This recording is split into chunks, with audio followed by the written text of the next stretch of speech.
We've manufactured Cardinal Health Monoject Needles and Syringes for a long time. More than 60 years, in fact. That's when our production lines first started running in places like Norfolk, Nebraska, and DeLand, Florida. Our roots in U.S. manufacturing run deep.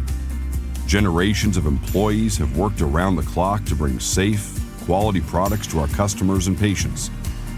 These days, 90% of Monoject Needles and Syringes are manufactured right here in the United States. That's millions of needles and syringes made here every single day. We've made investments in domestic manufacturing to make sure our machines keep pace with the needs of our healthcare system. And that's a big deal. But here's the truth. It's really the little things that make a difference.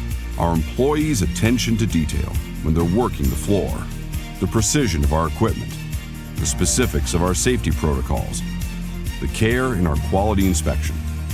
Those little things add up. It's why we're trusted to make these small but critical Monoject needles and syringes.